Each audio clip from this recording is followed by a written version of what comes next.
Good afternoon, everyone, and welcome to the TIFF Industry Conference. Someone wanted to applaud. I will not stop you from applauding for the TIFF Industry Conference.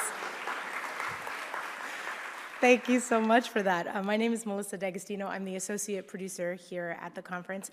It is my great pleasure to welcome you to this session this afternoon. I'm so thrilled to see so many of you here, and I'm really grateful that you've joined us. To begin, I would like to acknowledge that the sacred land on which we stand has been a site of human activity for 15,000 years.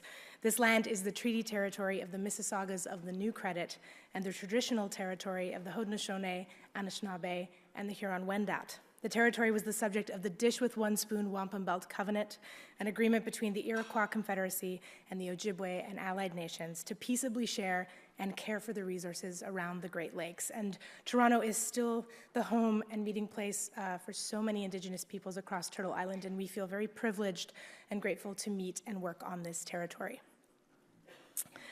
Yes, please applaud for that. The session you're in, Fertile Ground, Reframing Genre, is part of the Foundations program here at the conference, and that program is in its sophomore year. It's a program aimed toward up-and-coming creators, but open to all of our delegates. I wanted to remind you that there's no photography or video recording during the session, but not to worry, we have a photographer taking lots of lovely pictures, and we are live streaming right now, so hello to everyone at home who is following along with us.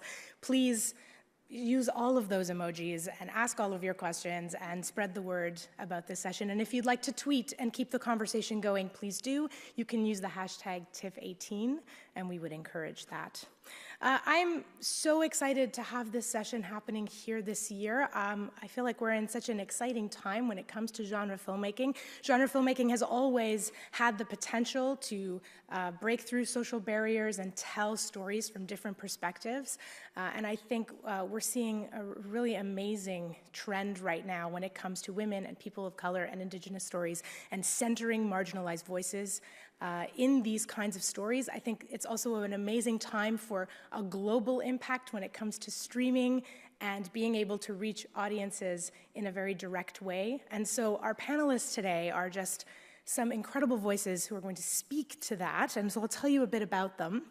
Jeff Barnaby joins us, and he was born on a Mig'maq reserve in Quebec. His filmmaking paints a stark and scathing portrait of post-colonial Indigenous life and culture.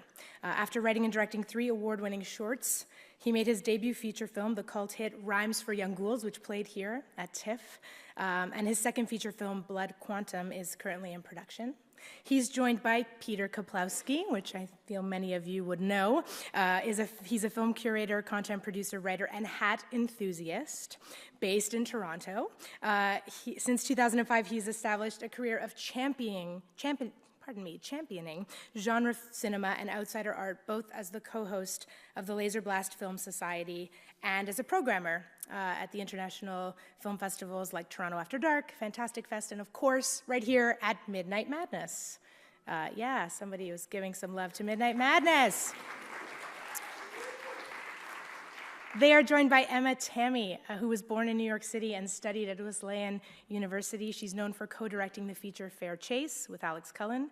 The Wind, which is playing here at Midnight Madness, is her solo directorial debut. And we also have with this panel, this amazing group of speakers, the equally amazing Funa Maduka, who's the creative and acquisitions executive within Netflix Original Films, where she works with the world's top global and emerging filmmakers. Throughout her tenure, she has remained positioned at the front line of the company's global expansion, managing the launch of the film offering across 100+ countries. Her film acquisitions brought Netflix its first film nominations at both the Golden Globes and the Academy Awards. And she remains active in girls' education advocacy and water access initiatives. So really, it's just such a stacked panel. I can't even believe it. And it's all going to be moderated by the wonderful Kate Hagan. She is a writer living in Los Angeles. She's been the director of community at The Blacklist since 2014, where she created an annual series of feminist horror. If you haven't read that blog yet, you really must get on it. She's also written for Lenny Letter, 538, TCM, and Seed and Spark. So I couldn't be more thrilled with the people we have on this panel, and I can't wait to hear them speak. We're going to start off with a little clip to get us all ready and in the mood, and then I'll bring them out on stage.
Yeah, I'd say that's a pretty great way to start this genre panel off with that trailer from Emma Tammy's The Wind. Outstanding. So without further ado, I'd love to welcome them all out to the stage to start the conversation. So welcome, please, Kate Hagen, Jeff Barnaby, Peter Kaplowski, Emma Tammy, and Funa Maduka.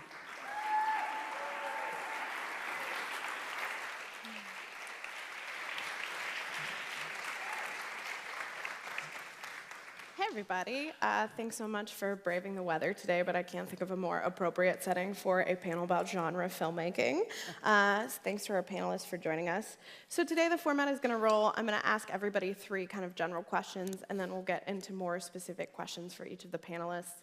But folks, also, if your fellow panelists say something that you would like to ask further questions on, please feel free to do so. Interrupt me as you like. I wanted to begin by asking about what to you defines a genre film, since this is kind of a debatable thing among the larger industry, among creators within the industry, and genre films are often mischaracterized as being somehow less important than, say, a historical drama. So my first question is to all of you: what defines a genre film, and what appeals to you about working in genre? I mean, it's interesting that you said, that lesser than a historical drama, because in a sense, a historical drama is a genre itself. And so typically, in my context, when people refer to genre films, they're referring to horror films or science fiction films. So they're referring to films that they sort of deem have an audience that is only interested in sort of the parameters of that subgenre. For me, I find that genre cinema is merely a framework. And when you were talking about lesser genre films and great genre films, the great genre films are the ones that actually are not generic. They're not. They maybe begin with a framework that is familiar or conventional, but they surprise, upset, and subvert that framework. And that is where in the context of the Midnight Madness program, that's the type of genre films that I'm looking for. So it's not necessarily horror or science fiction or martial arts exclusively, but it's films that maybe begin in that space and then twist it in a unique way. I don't know. I don't even qualify genre films. Genre exists in the eye of the beholder. Yeah. I look at it as completely incidental. When I did Rhymes, we stumbled into genres and out of genres at a whim, and I didn't do that consciously. I just did it because I liked the atmosphere and mood of the film, and the films that I was attracted to. It wasn't really any specific thought on my part to go out and make a genre film. I wouldn't even know how to kind of go out and do that. You can have really specific like Western genres or horror genres, but at the end of the day, I think film is film, and there is no real categorization. I think you could have done that in the 40s and the 30s, where there was like definitive Frankenstein movies and vampire movies, but now I think you're starting to see those tropes kind of branch out into other areas, and there's no real way to categorize any of these films anymore, good or bad. Those are the 2 genres that exist in my world. So many of them are hybrids too. There's so much hybridization, I feel, in genre cinema, that everything is hyphenated. And so it's true that at a certain point, the categories fail to be useful. Yeah, I think it's just a kind of marketing ploy at this point. Horror always has a kind of. I don't know if I'd agree with that. I think that at least what I've seen is that there are definitely audiences who are just loyal to, like, if it's sci-fi, and in fact that they're so loyal and they are such experts. For example, if you take the sci-fi genre, they will literally write comments on blog. I love, like, after we launch a film, going on Twitter and seeing how people are responding to the film. And people who I'm just like, did they go and get a PhD in this? Because they will break apart, like what you're saying, the framework. They will have understood where the director has subverted the framework, where they've elevated, where, oh no, you ripped off this film from 1971. And so I do think that I agree with you, and like, maybe we should, the categorization maybe is a little bit overplayed, but I do think that there's a strength in the categorization, because it does allow communities around films to build up in a way that helps us break down sort of barriers to even It's a double-edged assessing the sword, content. though, because all of a sudden, if you don't fit into those categories, then you're not loyal to the genre, or you're railing against a certain. That's, to me, that's how toxic fandom is built. This idea that you're not following or adhering to the specific idea of what this genre should be. Oh, that's not a real comic book movie. Oh, that's not a real horror film. Oh, that's not a real zombie film. 28 Days Later would be a good example. Oh, that's not a real zombie film because technically they didn't come back from the dead. But it still hits those same beats. So for me, like I said, two genres exist, good and bad films, that's it. But I think when you bend the expectations, what you've done with your filmmaking, it's like, so that's the interesting like I said, completely space. accidentally. Yeah, but you did it anyway. Any correlation between my making a good genre movie and holding the genre tropes is purely incidental. Yeah. I think audiences want to go on the ride. I really do. I think that they are way less rigid around all of the different frameworks. I think they like recognizing it and seeing like, oh, this reminds me of this, and I know I like this space and living in this space. And then they're open to that type of like breaking down of the barriers there. Tell that to Star Wars fans. I mean, but Star Wars is a different. It's a different animal. That's Yeah. a completely Star different Wars, conversation. well, that would be a good example because you could sit there and say genre movies, the zombie genre got invented in '69 with Romero. And then you can make the argument that the Star Wars genre existed '76 because that's when, is that when Star Wars was made? 77. 77, whatever. But from that point on, it branched out into novels, comics, animation. It became a genre unto itself. And all of a sudden, you flash forward 40 years, and if you don't adhere to those genre tropes, people start shitting frisbees. But I think you have to differentiate brand from genre. Like I think Star Wars is a brand itself. Like that is where that's why don't think it's like it's not a great example. You know, because like the Star Wars brand is a thing. It's like if Coca-Cola tasted different tomorrow, people would complain because Coca-Cola is a brand. You know?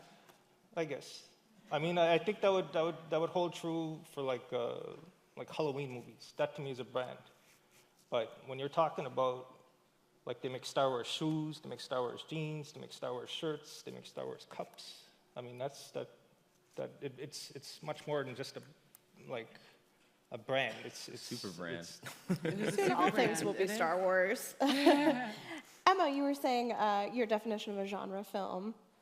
Oh, I mean, no, I was just saying when you bend those expectations, I think it's a really interesting space and kind of what Peter was speaking to earlier. But I'll say for me, it was also really fun to lean into some of the genre tropes, and I think there's a conversation that happens within genre that is a little unique compared to straight drama, and pulling references for our film, both from Western and horror, was like such a treat. Like it was just candy to be able to reference some of these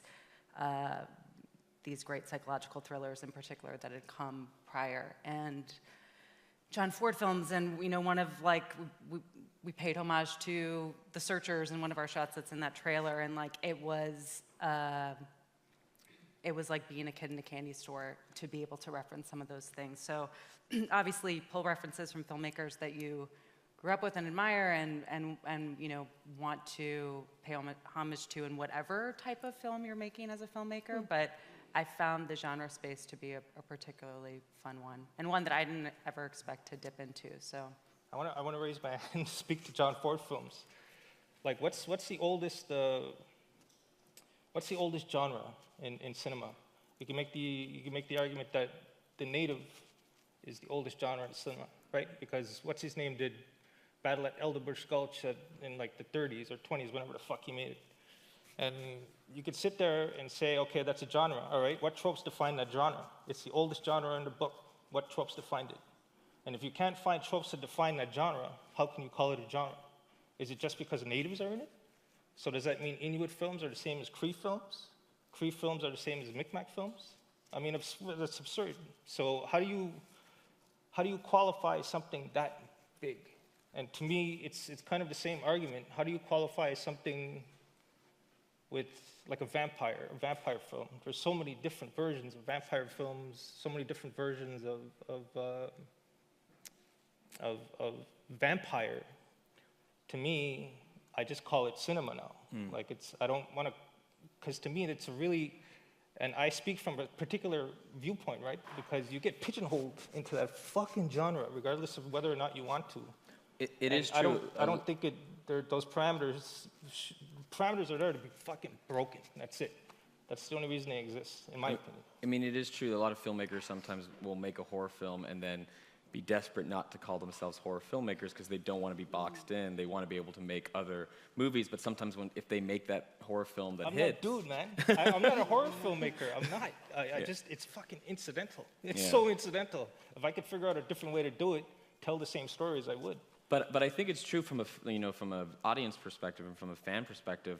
Part of the fun of genre is that very discourse of making all those separations, and fans and audiences, people love lists, and they love doing lists of like, hey, these are the best horror westerns, these are the best horror comedies. Like they like actually decompartmentalizing and playing and deconstructing and see discussing. The Burrowers. Do you remember the Burrowers? Yeah. What is that? Is that a western? Is it a vampire movie? It was a Midnight Madness film. What is it?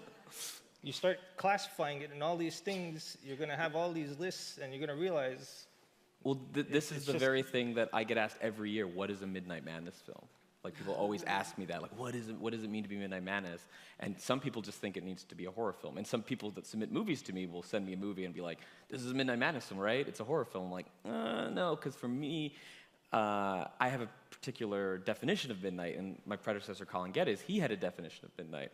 And my definition has less to do with the generic tropes, so to speak, and more to do with the attitude and personality.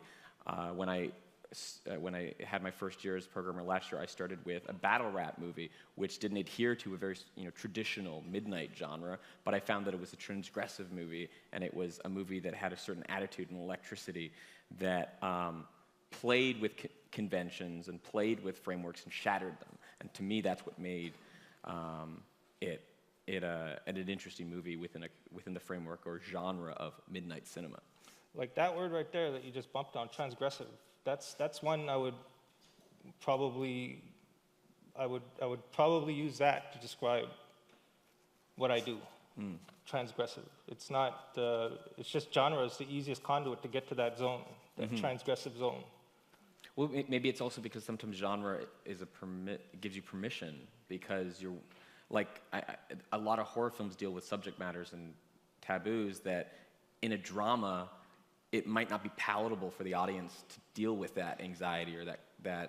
Yeah, exactly, right? But it almost feels like it's a safety net. Like, I'm watching a horror film, we're dealing with some heavy subject matter, but at the end of the day, it's a horror film, and I understand the basic rules of a horror film, so I feel maybe a little bit safer or feel a little less awkward engaging with this material. Like, I've discussed Jordan Peele's Get Out with people and wondered if that film was framed as a completely straight drama and lacked the more horror and more science fiction components, would it be as big a hit? Would people have gone out and seen it, or would people be too uncomfortable to see it?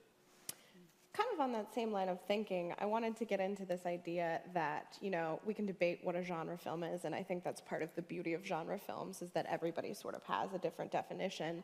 But I think we can all agree that genre films allow marginalized and diverse voices to come to the forefront in a way that they are not allowed to in some other more traditional genres in the Hollywood system. Why do you think that is, that these kind of voices can come to the forefront in a way in genre films that they might not necessarily be able to normally? Funa, let's start with you. Well, I guess I'll answer from my perspective. I work mostly or primarily on foreign language films, and what's been really great is finding genre filmmakers around the world, because I think for a really long time, genre was mostly centralized around the Americas, and now you're seeing, we're basically able to introduce a global audience to genre filmmakers from Korea, from Spain, from France, from just the Philippines, all of these really amazing filmmakers who are telling great genre stories, and then people are accessing them.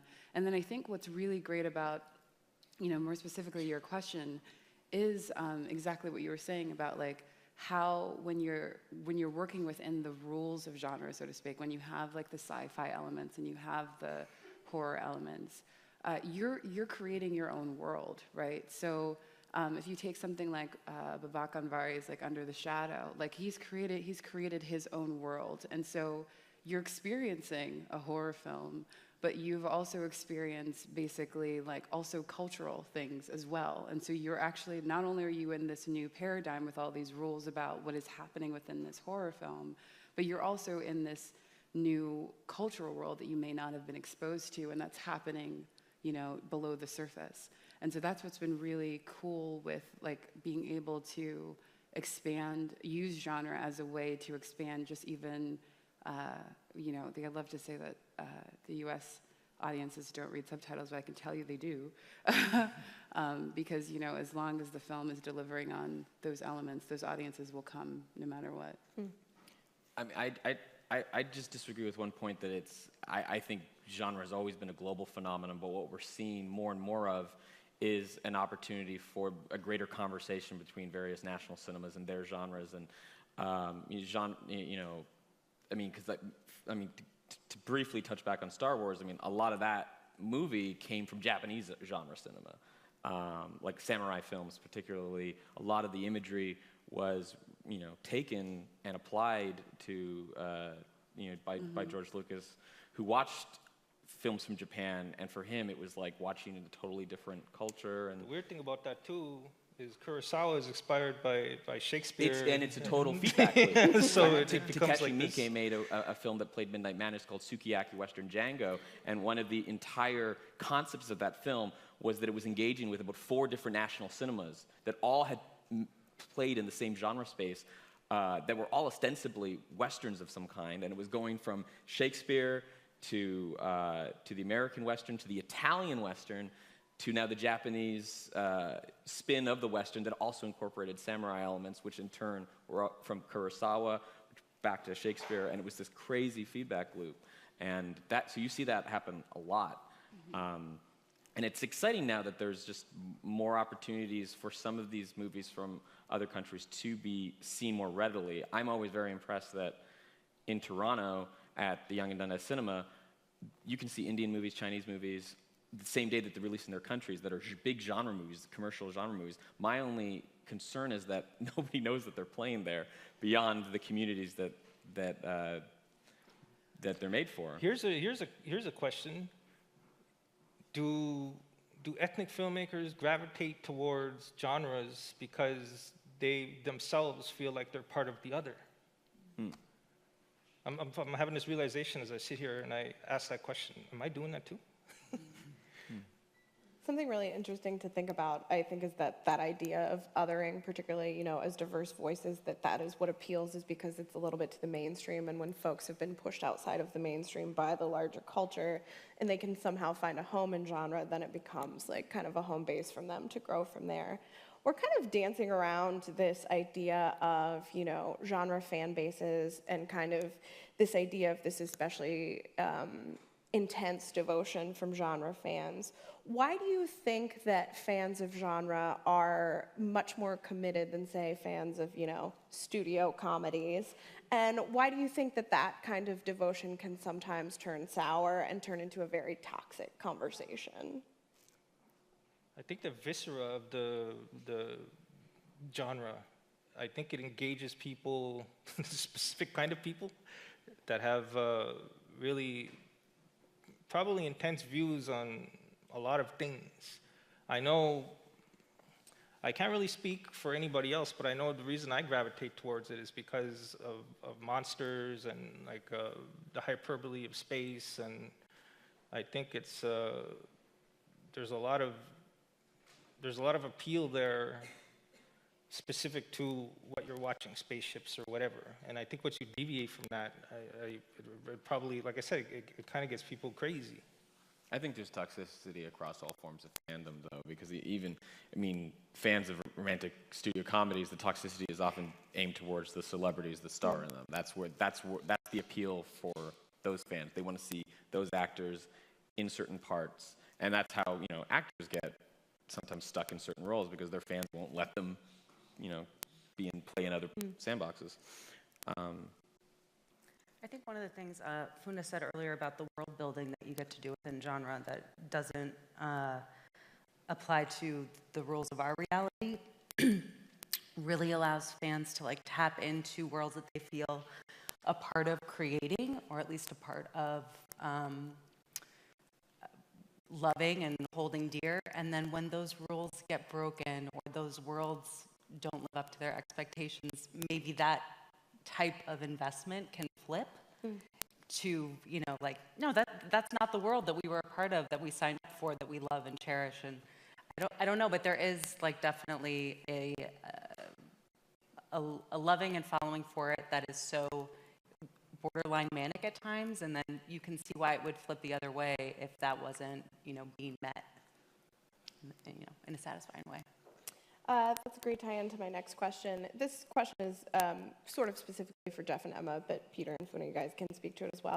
When you're working within sort of these genre landscapes, how do you keep yourself from letting that overtake every aspect of your life? If you're immersed in a Western or a horror film or a sci-fi film, or is that even possible when you're working within those genres? Is it possible to not let that kind of focus on a single sort of story overtake the rest of your life? I went crazy making my movie, so it took over my, no. There's some cast and crew in this audience that I think also was with me. But we were in the middle of nowhere making a movie about making a movie about a woman who was in the middle of nowhere losing her mind. So I think we all tapped into that space, but at the end of the day, like, it was really more about living with the characters and living in the headspace of those people in a way that I don't think differs from whether or not, you know, we were making a drama or a comedy. I don't think it was specific to being Western or horror. But I don't know how you feel if the horror element took over your experience in any personal way. I mean, I write, direct, edit, and compose for my films, so I do live them. This is my fake life. I live in those worlds because those worlds are the worlds I feel safe in, are the ones I control. This reality for a Native person is horror. So for me to live in those worlds is escapism. And I retreat to those worlds for my safe havens. That's why they exist for me. That's exactly why I got into it. I fell in love with Clive Barker's books growing up because I had a troubled upbringing. And I grew up in foster care, so I lost myself in those books. And if you know anything about Barker's books, they're crazy, fantastical, and they genre jump a lot too. And they're epic, and they're worlds you get lost in. So that's exactly why I do it. I don't try to avoid it. I live and breathe these worlds. And there's a definite consequence to that. Like, you feel disjointed with reality sometimes. I don't know, there's probably writers in the audience who feel this, but it's if you spend a day writing and you stop after, like, I don't know, 10, 12 hours of writing or something, and you go back to your house and it looks like everything's been replaced with exact replicas and nothing was real anymore. And that's when I know I've hit my beats. Like, when everything else feels fake, like all the plants aren't real, I gotta go around touching stuff. And you kind of, at this point, I have a family, so I'm grounded in my family. And that's what keeps me grounded. But you tumble down those holes and you stay down them for a long time, and coming back up sometimes is a little bit more difficult than others. But for the most part, I mean, it's a world you can control, and even though there's horrific images and horrific circumstances, at the end of the day, I find there's still a lot of beauty there, a lot of humanity that I feel more in touch with than I do with actual humans sometimes. For Funa and Peter, when you guys are looking at genre films, obviously you're looking to be immersed in that kind of world, that very specific kind of built-out world by a filmmaker. What kind of keys you into the idea that a filmmaker has really delivered on immersing you in a single story world within their film? I look for interesting decisions, which sounds really glib, but I look for when I'm watching a genre film, I'm looking for a filmmaker who is clearly in conversation with what has come before and is bringing new ideas to the table. they're not forgetting the past, but not living in the past either. They're constantly trying to challenge and upset the order of what happened before. And I think a really good genre film is one that both satisfies the audience expectations, it gives people what they wanted to see when they, to use a food metaphor, like if they ordered the pizza, it's the toppings that they expected on the pizza are there, but when they eat the pizza, they're like, that didn't taste like any other pizza I've had before. It was a really great, so like and it gave them something that they didn't know they wanted. And I think that's really what a great genre film can do. Yeah, I mean, I'd have to agree. For me, it's a page turner. It's a I can't stop watching type experience, and they have. And I think you could say this about genre. You could say this really about any film. It's that the filmmaker and I have established a trust bond, and usually it happens within like the first 10 to 15 minutes as you're watching the film, and I feel like, okay, I'm going to surrender to the storyteller. I've given in. Wherever you take me, I am going with you. And I think that when I have that feeling, when I have that sense as I'm either reading the script or watching, footage, that's immediately where I am like, okay, I'm in. And I think in genre, there's a contract that has been kind of given of like, these are things that you can't expect. And there's, I think, a comfort to that familiarity. But it's like a roller coaster too, because you know that it's going up, and there is still a lot of joy and fun when the rug gets pulled out, and there is a surprise, and there is something different. There's a zig instead of the zag, Yeah, I mean, kind of on that idea of, this trust between filmmaker and audience, because genre films are often including extremity in all sorts of forms, how do you guys kind of find that line, whether it's, choosing which films to program, which films to acquire, how you're going to make your own film, finding that line of where you feel that the audience will still engage with you and trust you without crossing it, without pushing them too far that you've suddenly alienated them from your film? What line? I kind of agree with you. I mean, I like provocateurs. Like, I do like when I sometimes like a good troll filmmaker too. Sometimes just is like, I'm going to do something that only I want to see, and I don't care if anyone else wants to see it. I can enjoy that sometimes. Yeah, the line exists so you could step across it. Yeah. I think if you worry about that line, you're losing sight of what you need to be doing. That being said, I have watched films where sometimes they go, okay, they're crossing this line, but who's telling the story, and why do they feel they can cross that line? Or why do they feel they can go in that space? And that's something I do sometimes consider, because I try to consider the perspective of where the filmmaker is coming from, and also what was the point. And because sometimes it can be a very cynical decision. It can be a shock for the sake of just that feels very inorganic, and it felt like they just needed to shock the audience at that point. And so that's something that I think is a nuance to it. But at the same time, I'm never gonna, I'm never gonna dismiss the impulse to do it. I'm gonna ask the questions why it was done and try to work that out. I think this is kind of why I drift a little bit more towards horror literature too, because those lines don't really exist in literature as much as they do in cinema. So you're gonna see, like in my opinion, horror cinema is like probably 40 years behind horror literature in terms of what you can get away with, or what you're gonna do. Like a good example would be Let the Right One In. Compare that to the book, or something like American Psycho. Compare that to the book, and you'll see that there's no extremes there. And I think the difference is, with film, you're a viewer, you're passive, you're sitting there, you're watching it. Whereas a reader, you're more engaged. So I think the danger lies within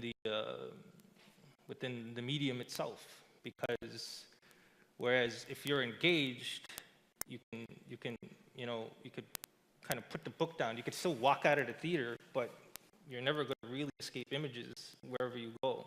And I think they're more pervasive, whereas to read a book, you at least need to know how to read. You know what I mean? Whereas to watch a movie, you don't need that. I think the ability to kind of disseminate, I think that's where the real danger is. And I think that's why everybody's kind of pulling those reins back. I think, how I'd answer this question is just, and it's going to sound really basic, but if there are writers and filmmakers in the audience, is just to know the story that you're trying to tell. Because I think the temptation with genre is that you can get so caught up in the gimmicks and get so caught up in like the special effects and the scares and, oh my God, what if a knife flew out of, like, you know what I mean? And so a lot of times when I'm watching sometimes films and like, you know, sometimes you're watching it and it kind of feels like, oh, this was like a really interesting late night conversation in a restaurant one day, but then the story wasn't really fleshed out, right? Like you could see this being like, oh, what if this happened? Well, okay, so it happens, but what is the story that you're actually trying to tell? Because to me, that's what separates a really spectacular genre experience from a kind of mediocre genre experience. And I think that's even when you start feeling the blowback from fans and things like that, is like, if at its core, you don't know like what the seed is. With Netflix and other streaming services, there's kind of been a breakdown of the traditional rating system for films. You know, the MPAA ratings, as more and more films are made directly for streaming, we have fewer and fewer actual MPAA ratings on films. I don't know how much you can speak with Netflix specifically, but perhaps more generally, is there ever a concern of, because these films aren't being regulated in the same way that theatrical releases are being regulated, about, you know, crossing that line, or if the line doesn't exist, even just, you know, keeping viewers engaged? Well, in my acquisitions work, they're all rated when we acquire them, so I can't really speak more to that. Okay, yeah, I was just, you know, films for the service as well. But on that same idea, you know, something I would like to talk about as a female fan of genre is, you know, I think for many years there has been an incorrect perception that women don't watch or don't like genre films, and research bears out and tells us that's not the case. There's a study that suggests that, you know, women in horror films actually have more speaking lines than in any other genre. So for Emma and Funa, why do you think there are so many female fans of genre film? What do you think appeals to women about these kind of more off the beaten path stories? Well, Female protagonists? Pardon? A lot of female protagonists. I mean, you're looking at what, like Alien, there's so many different, Halloween, where you see women empowered. I think what has been lacking, though, over the years is women protagonists that have dimension.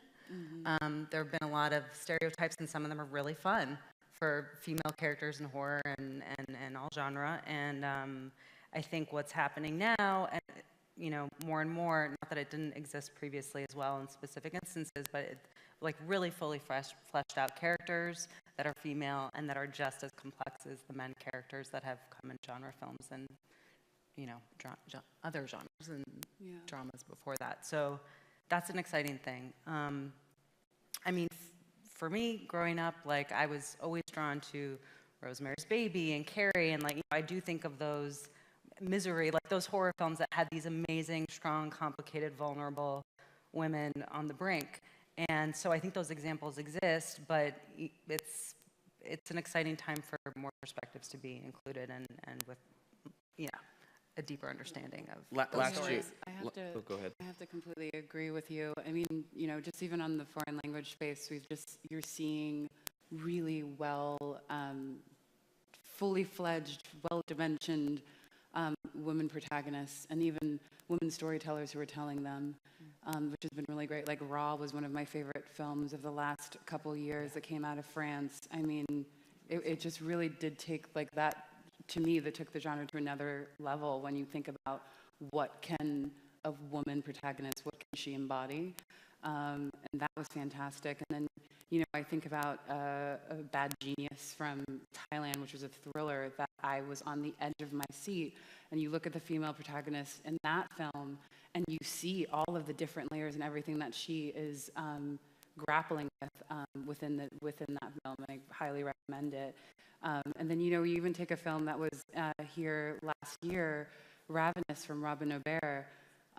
And I found the film, even though the protagonist, the main character was male, he was surrounded by really strong women.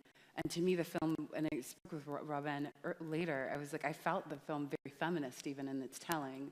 And sort of like, even like the code and the world building that he did within that film. And so I think there is more than what I really like about the evolution of these genres is that, you know, I think genre, in specific, when you think about like horror and thriller, has been very much a masculine energy, and now you're seeing the feminine energy, and I don't think that necessarily means that it's the woman or who's the protagonist or the filmmaker, etc. But it is the introduction of a feminine element into the storytelling, which I think is going to elevate the genre even more, because it does have to do with, you know, like what I was talking about when you're thinking about what is the story that you're telling. You're not just there for the jump scares, but you're giving the audience. You know, I think a lot of what the feminine energy is about investing an emotional hook into the film as well. So the scares feel deeper, you know, they feel a little bit just more grounded. And I think that's what, at least in those three films that I, you know, just named, are you know, and I just really love them. I was just gonna say that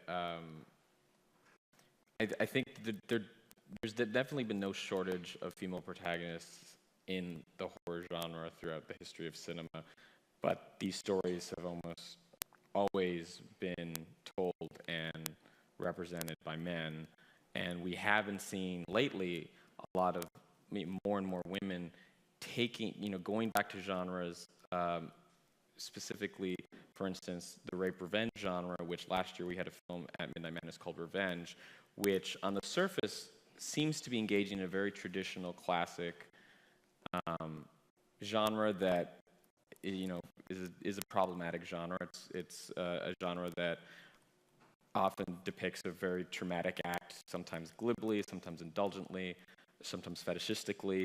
And I thought what was really interesting is that this director, Coralie Farjat, for her first film, she really wanted to take and tackle that genre and, you know, tell it from her perspective. And I found that just, you know, even though it assumed a very classical trajectory in respect to that genre, there were nuances that I had not seen before in watching those films. I noticed that, for instance, it was the male bodies that were, you know, more fetishized, and that there was, especially in the climax, the male antagonist and perpetrator character, he's completely full frontal naked and he's exposed, where the female character is the one that's sort of, you know, more in control and has all the agency in that sequence, which I thought was a really impressive distinction. And I think we're going to see more of that. And one thing that was really encouraging at the Cannes Film Market this past year is that almost every single sales agency that I spoke with,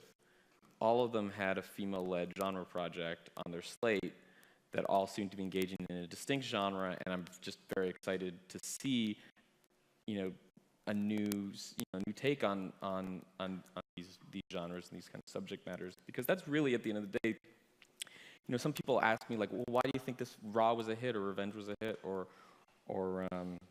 Get Out was a hit? And it's like, well, because they're made by artists who are coming from a background that we don't often see making horror movies or making films in that space. And so it's new and it's exciting. It's new ideas that are being brought to the table, and that's a good thing, and it's not rocket science. Like, you mentioned earlier that genre is a great space for disenfranchised artists. I agree, if people would give them money to make the films.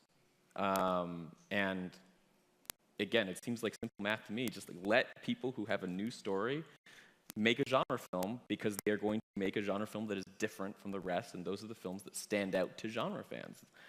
Because as much as they love watching, you know, Walking Dead and, you know, traditional zombie movies, they like watching the zombie movie that is, hey, I haven't seen a zombie movie that did that before, that had that element. Mm-hmm. So I think that's very important. As kind of a final question to everybody before we kick it to the Q&A, we've been talking a lot about, you know, how genre films break down boundaries, break down borders. What do you all see as, you know, the kind of next frontier of genre filmmaking? We have films like Get Out winning Oscars. What do you think, you know, the next decade of genre filmmaking looks like? I think the lines are going to keep blurring. Go Sorry. ahead. No, go. No, really, just to Jeff's first point, Yeah. like, I think it's going to become more and more murky in terms of what qualifies as genre and what, you know, what is subverting it. And I'm really looking forward to that personally, because I think it's going to bring in more and more audiences, and and people who both love the tropes of genre and beyond that. What were you going to say? No, it's completely different, but I love what you said. I mean, I guess, you know, from my perspective, what I'm really excited about is the continued, you know, just global exposure to genre filmmakers and stories from around the world. Because I do believe that, what I would love to see is that we're not waiting for the remake. Because I think that's where we've been. We're always been waiting for someone to remake this amazing Thai, you know, thriller that I saw, but people are actually talking about the actual Thai version of that film and not waiting for this big Hollywood remake. Because I think Hollywood was made to distribute a certain type of film, and I think that is the brilliance of streaming, is that we can bring the best of this genre cinema that's been happening around the world and bring it to the forefront now. And that's the biggest fun of my job, is being able to introduce these filmmakers to a platform of over 130 million subscribers. It's really, really fun. And seeing how open-minded and how welcoming the audiences are to embracing these different cultures, to reading the subtitles, to, like, you know, just being in a completely different world or country, cultural context, and seeing them just embrace it because, you know, within genre, there are things that they can recognize and latch onto, and then still be taken on the roller coaster ride. They got the seatbelt, and then they go. And I think that's what I'm hoping for, you know, as we continue, because it's like taking a lot. The thing that pains me is you come to festivals, and I spend a lot of my time in festivals, and whenever anyone asks me how to navigate a festival, I'm like, go see the films that you may not see again.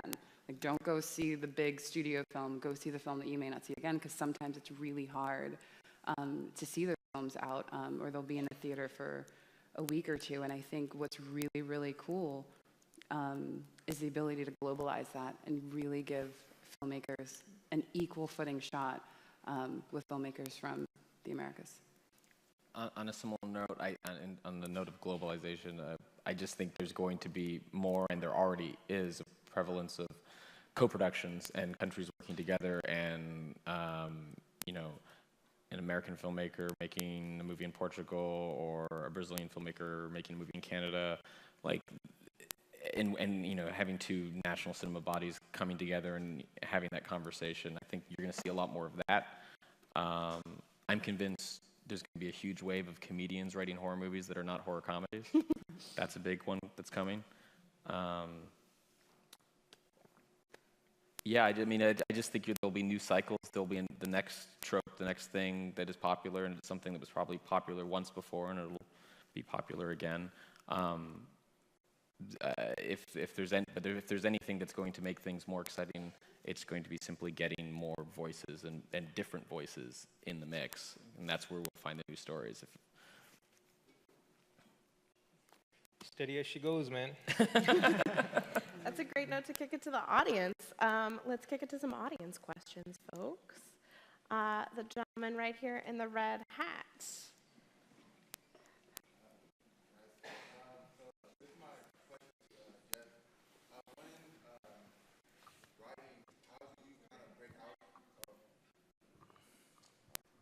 Hello, my name is Kimon Juno, and I'm here with the Creative Mind Group.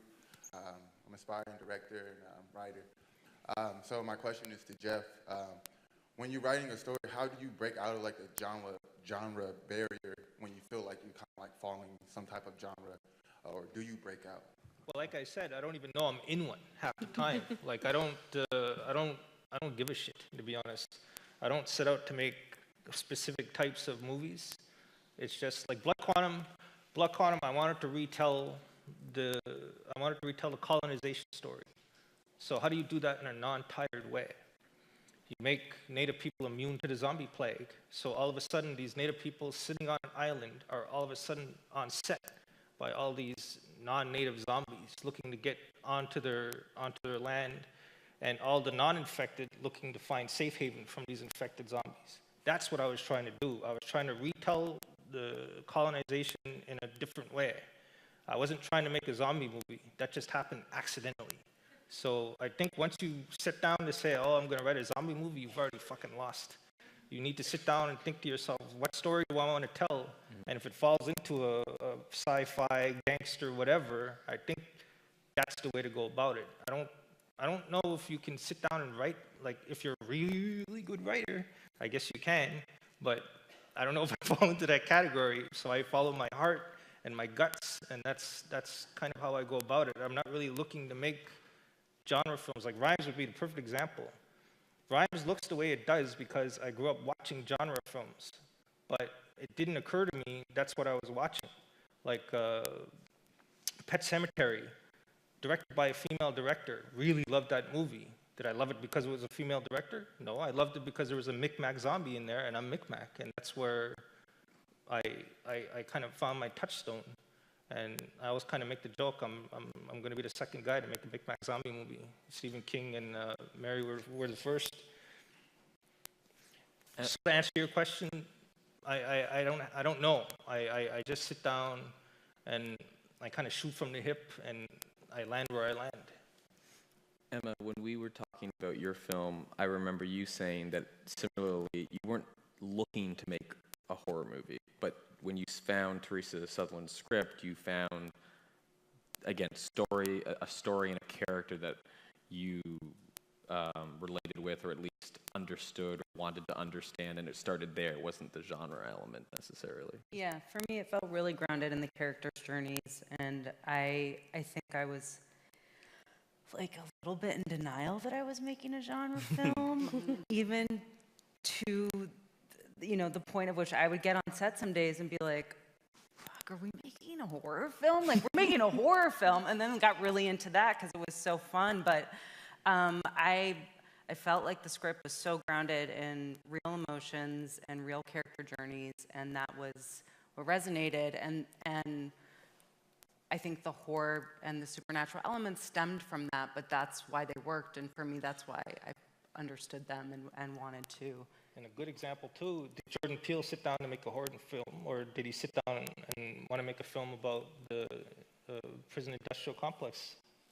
And that's the avenue that he found that would be acceptable. And that's the way I kind of look at it. I have to dress up my social metaphors with kind of consumable. Well, and that's the attraction of genres. It makes it commercial too. Like you don't have to. You can package. There's definitely a lowest common denominator appeal that I think that's probably why you felt like, oh, I don't want to make a horror movie, because it's like you're almost making like violence porn, which is to be honest what some of these things kind of delve into, and that's kind of fun too. But I think to a certain extent we're starting to see smart writers like your Jordan Peele's to incorporate these tropes and use them and apply them in different ways. I think one of the things that genre really lets you do is like get to that hyper realism place and even the magical realism place at times, and that is gives you just like all the freedom in the world to express experiences that at times don't even feel within the realm of this world, even though they totally are. Well, that's right. Coming from a native background, just living on a reserve, there was an animist outlook. Everything had spirit and life to it. So the idea that there was this line between supernatural and natural was absurd. It didn't exist. It was all part of the reality that we existed in. We're gonna go back here. Yep, there we go. Hi, my name is Sonia Faruqi. I'm a book author based in Toronto, coming out with a fantasy mermaid novel, The Oyster Thief. My question is for Funa. My background is different than most artists because I used to work on Wall Street. And Funa, your background with... You sent me an email, didn't you? Yes. I found it interesting, your background with Goldman Sachs and McKinsey. How do you find that's influenced your work in film acquisitions, if it has at all, and if it changes your perspective in any way than perhaps some others who don't have that background? Oh, yeah, I think, I think there's to think that you can only have come into the film industry if you've only grown up, from the whole trajectory from the assistant desk up, I think is dated. I think give me your name again, I'm sorry. Sonia. As Sonia said, my career, I've worked on Wall Street and nonprofit, and I've worked in over 6 countries.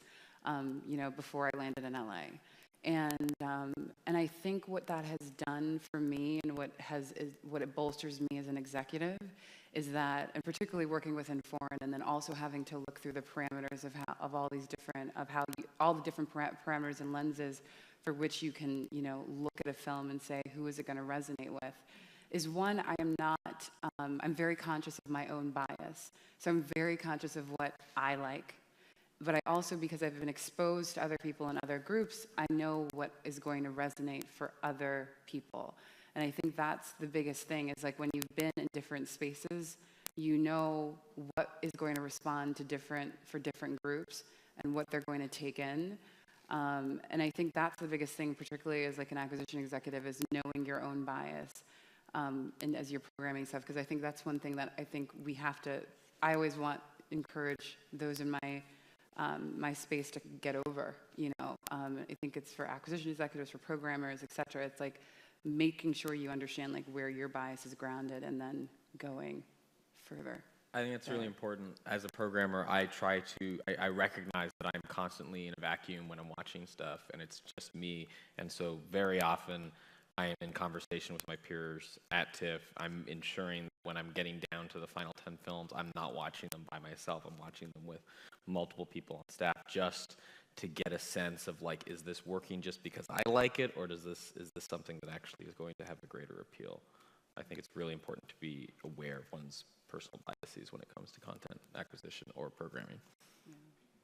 We're going to go down here on the right. Hi, my name's Robert Eaton. I'm an independent director from Toronto, and I'm actually a recent graduate from Florida State, which I know a bunch of the crew from Emma's film came out of. Yeah. So my question is, based on what you just said, you kind of discovered the extent of how much you were going to take from the horror trope kind of on set. But my question is more geared towards the pitching side of things. And, you know, there's so much murky water and there's so many hyphens in genre filmmaking. When you're trying to pitch your genre, are you pulling from reference films? Because it's so hard to define that specific stamp that a director's trying to put on the genre. And I'm gearing it towards you, Emma, because I've done Westerns. And I mean, I was pulling references from all over the place, to be honest. I was, you know, pulling Bergman and Kurosawa. It was all over the place. It was certainly not limited to genre, but what I will say was not so much in the pitching process, which we kind of subverted miraculously, and this kind of came about in a really organic and wonderful way, and was very independent, so we had a lot of freedom in that way, and obviously also a lot of constraints. But on the post side of things, once we started getting into the edit, we were like, okay, well, we have a Western here. Well, we also have a horror. And maybe the first half of it is a Western, and maybe the second half is a horror. And that's a problem. Because as much as like you want to buck, you know, the rules, you also want to not alienate your audience, right? So when they start watching it and feel like they've signed up for one thing and you totally pivot, you know, midway through, it doesn't always work. Ours was nonlinear, and the script was nonlinear, but then in the edit we reshuffled the structure many times. And I think what we ultimately needed to be conscious of, and what made the film really work well, was both nodding to the horror and the Western simultaneously straight out the gate, and then really, like, you know, letting each moment live in its full self. And at times that's a Western moment, at times that's a horror moment, but really make the piece feel of one and integrated, and so that the two were strengthening each other and not, you know, distracting from each other. I mean, it depends when you're pitching it. Are you pitching it to get the budget, or are you pitching it to sell the film? Because there's two different instances, right? Like if you're pitching to get the budget, I say pitch yourself. Pitch what got you into that movie. Pitch what got you writing it in the first place. Pitch your passion, because nobody wants to give money to a disinterested kind of you know, guy who's just showing up to punch a clock. And you want to see passion from that filmmaker, and you want to see that they're going to kind of throw themselves into it. I mean, my experience anyway. And I think once you have your film, if you're a good director, if you're a good writer, you're going to know whether or not it's good. And people watching it are going to know whether or not it's good. And at that point, I mean, that's what the advertisers are for. That's their job, to sell your movie. And I think that was one of the problems we had with Rhymes. Nobody knew what the fuck it was, right? Like, what is it? Is it a heist movie? Is it like what is it? And because it was this kind of movie that jumped all over the place, and you didn't really know, plus it had natives in it. So it's like, how do you pitch a native person outside of a Western, or outside of a buskin movie, or one of these Manifest Destiny movies, and you're inventing a genre, as it were, and all of a sudden you're stuck with this new thing, and the film ended up being a cult hit, which means a lot of people downloaded it. And I think, unfortunately, we could do this all day, but we're going to have to wrap it there. Thank you so much to our panelists for sharing so generously. Thank you so much.